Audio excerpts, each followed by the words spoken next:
बिस्मिल्लाहिर्रहमानिर्रहीम। नाज़रीन, आज आपके सामने वही खबर एक दफ़ा फिर रिपीट करेंगे, लेकिन अब चूँकि ये खबर सच साबित हो चुकी है और नोटिफिकेशन भी आप हमारी स्क्रीन पर देख सकते हैं।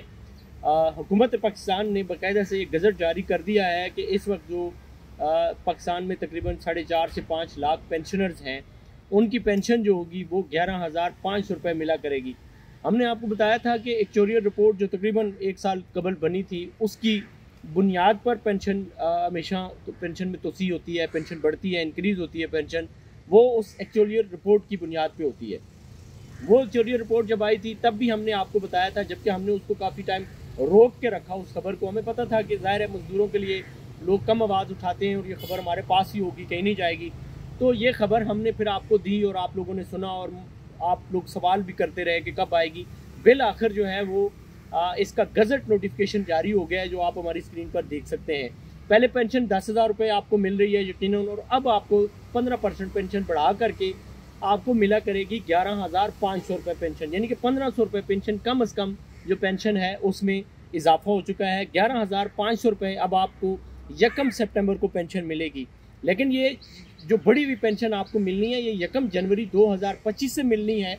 हर महीने के 1,500 आपके अगर वाजिबात जमा करते रहें तो ये तकरीबन 12,000 रुपये ये भी बन जाते हैं।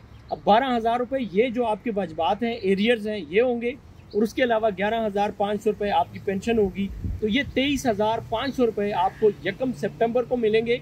मे भी कि ये 23,500 1 सितंबर को सारे ना मिलें, लेकिन 11,500 रुपये आपको ज़रूर मिलेंगे। एरियर्स जो होंगे वो मे भी के 1 आध महीने बाद आपको मिलें, लेकिन एरियर्स भी आपके 12,000 रुपये बन जाते हैं, यानी कि आपकी डबल पेंशन होगी। तो ये इंशाल्लाह अब आपको मिलेगी। गज़ट नोटिफिकेशन था वो आ चुका है। अब अल्लाह करे कि आपका इस गज़ट नोटिफिकेशन के बाद मुस्तकिल चेयरमैन EOBI भी आ जाए, ताकि जो ये 4.5-5 लाख पेंशनर्स हैं इनके मसाइल हल होना शुरू हो जाएँ। ये ताज़ा तरीन अपडेट्स थी जो आपके सामने रखनी थी। अब आपकी कुछ सवालात हैं, क्वेरीज़ हैं, या आपको कहीं किसी पाकिस्तान में किसी भी ऑफिस में कोई मसला होता है, पेंशन के वाले से सवाल करना है, तो ज़रूर कीजिएगा, ताकि अगले किसी भी व्लॉग में आपको उसकी भी अपडेट दे सकें। एक बात जो और आपको बतानी है वो ये है कि चेयरमैन की मुस्तकिल तैनाती भी एक मसला है, उस पर भी आप लोग ज़रूर आवाज़ उठाएं। उसके अलावा ये है कि आपको याद होगा कि हमने कई दफ़ा व्लॉग में जिक्र किया है कि EOBI इस वक्त 50% या 40% मुलाजमीन पे चल रहा है, 60% इसकी सीटें जो हैं खाली हैं। उस पर इश्तिहार भी आ चुका है, उसमें तकरीबन 20% 25% लोग जो हैं वो लिए जाने हैं, उनके इंटरव्यूज़ भी हो चुके हैं, सब कुछ हो चुका है। लेकिन हमें ये सोर्स ने बताया है कि ये सियासी भर्तियां करने के लिए और सियासी तौर पर प्रेशर है कि इनमें से सियासी भर्तियां भी की जाएं।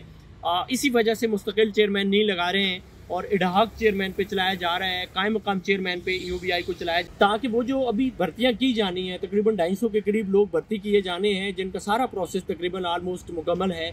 उनमें सियासी सिफारिशात को, सियासी सिफारिश को, सियासी के साथ साथ जो लेन देन के मामलात होते हैं, सीटें बिकती हैं, उस तरह के मामलात के बारे में भी सुनने में आ रहा है कि वो भी किए जाने हैं। लेकिन चूँकि जब कायम मकाम अफसर होता है तो वो खुशनुदी हासिल करने के लिए और कांसा लैसी करने के लिए और खाम में खुशामदे करता है वो अपनी सीट को बचाने के लिए। और जो मुस्तकिल चेयरमैन होता है उसको पता होता है कि वो मुस्तकिल है, 3 साल के लिए आया है, वो मोस्टली वो भी ज़ाहिर है कहीं ना कहीं प्रेशर कबूल करते हैं, लेकिन ज़्यादातर नहीं भी करते प्रेशर को कबूल। तो आप लोग उसके लिए भी आवाज़ उठाएं ताकि मुस्तकिल चेयरमैन आए और ये जो भर्तियां हैं ये भी शफाफ तरीके से हों, और ये जब शफाफ तरीके से होंगी डेफिनेटली अच्छे ऑफिसर्स आएंगे तो वो आपकी पेंशन के और बीमा के जितने मसाइल हैं इनको भी हल करेंगे।